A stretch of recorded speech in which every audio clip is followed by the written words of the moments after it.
can you go over the evidence for the resurrection really quick? Yes, we can go through the evidence for the resurrection really, really quick. I'll go ahead and give you the really quick version. Anthony can add anything he wants. Basically, you got two things. In order to have someone rising from the dead, you need to know that he's dead, and you need to know that he's alive again later. And we know that Jesus was dead. We know we have Jewish sources, Roman sources, and Christian sources all reporting Jesus' death. It was a public event. We know how crucifixion works. We know all kinds of the problems that arise when someone is crucified, and we know that you don't survive crucifixion. There is one example ever of a person surviving part of a crucifixion. Right? He survived part of it. This was after Josephus went over to the Roman side in order to try to end the Jewish war quickly. And when Josephus went over to the Roman side, he asked the Roman general, "Hey, I'm helping you out a lot here. Can you take down my three friends who were just crucified?" So they took down the three friends, Josephus's three friends, who had just been crucified, and two of them died anyway, even with all the medical treatment they could give them. One survived. So this is one person in all of history. Out of all the, who knows, hundreds of thousands of people that the Romans crucified, we are aware of one person surviving part of a crucifixion. He didn't go through the whole process, because the process wasn't just simply nailing a person to a cross, right? That was part of it. Roman crucifixion was basically a three-step process. And the first part was the lashing, right? So you got lashed with the flagrum, or the sometimes called the cat of nine tails, but this is chunks of bone or metal woven into strands of leather, and it was designed to rip open human flesh. So it's not a standard whip like we would think of, like a bull whip. It was meant to, when you hit, if it had it could have little rocks in there, and those were meant that after they're, beating on you with that for a while, those eventually start to bust open parts of your flesh. Or it actually had chunks of metal and bone, which would actually cut into you as they're going and start ripping you open. And the purpose there was that they didn't want you kicking and fighting as they're trying to nail you to a cross, right? They wanted the flogging would weaken you. You've lost a ton of your blood already, and you're basically ready to die after that. And I think about a quarter of the people died just from the beating. So even before being nailed to a cross, they would die just from the beating. The beating was actually called the half death, because you'd be half dead by the time it was finished. So that was just the first step. Then you have what we think of as crucifixion. That's nailing the person to the cross. Where basically, if you can try this on some monkey bars if you want, but the longer you hang in that position with your arms outstretched, the muscles in your chest start to give out, and you can't hold yourself, and basically your chest cavity starts to expand, and you can't exhale. Right? It takes muscles to inhale and exhale, and your chest cavity expands, and it becomes hard to exhale. So that's why they would put the nail through your ankles, because you needed to push up. You would actually, your body would be starving for air, and your body would just force you to push yourself up on your feet so you could catch your breath. And so people would go up and down, up and down, up and down. Some people made it like this for days, going up and down on the cross, catching their breath, and then falling back down. So that was sort of step two. And then step three was, once they knew you were dead, they would, the Romans practiced some sort of death blow. If they weren't going to leave you up there, until you rotted off, they would set you on fire, or they shoot you with arrows, or they would put a spear through you, or a sword through you, or take you down and let wild animals rip you apart. So, in other words, even after they knew you were dead, they would make sure that you were dead. So we know that Jesus died by crucifixion. And even atheists and agnostic and Jewish scholars consider it one of the best established facts of ancient history, that Jesus died by crucifixion.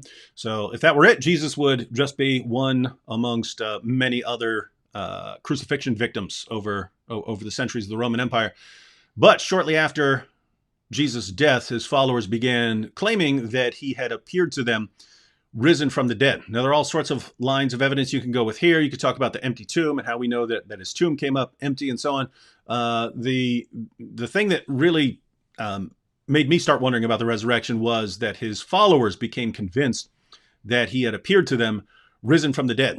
And here you can, atheists will say, well, so what? People believe all sorts of weird things. Well, Keep in mind, this wasn't just friends. This was friends and foes. So it was Jesus' original followers. It was the Apostle Paul, who was a persecutor of the early church. It was Jesus' brother James, who thought he was insane during his earthly ministry. It's a variety of people in a variety of different circumstances on a variety of occasions, all claiming that Jesus had appeared to them, risen from the dead. And we know that they weren't making it up, because they had to believe what they were saying, because most of these guys went to their horrible, bloody deaths claiming that Jesus had appeared to them, risen from the dead. And this is when atheists will say, well, so what? Lots of people die for things that, they sincerely believe. Doesn't make it true. And there's a difference. There's a difference between someone dying now, a Christian or a Muslim dying today for what he believes, and the early apostles dying for what they believed, because they weren't dying for some message that they heard from someone else. When a Christian or a Muslim or someone dies today, they're dying for a message that was preached to them by someone else. The original apostles of Jesus were dying for something that they saw. And so basically, if they really believe it, and we know they believed it because they're willing to die for it, and what they believed they were dying for was that someone had appeared to them, risen from the dead. Now we have to say, what could convince a number of different people, both friends and foes, that they'd all seen a man who had risen from the dead? I've never seen an explanation that made any sense apart from they actually saw him. And so, again, there are other lines of evidence that you can go with. I tend to go with Jesus was dead and then he appeared. And so those are my thoughts on it. You have anything you want to add? Yeah, I would just add that once you've established the factuality of the death of Christ as a result of crucifixion and his resurrection, the next question becomes, what is the significance of this?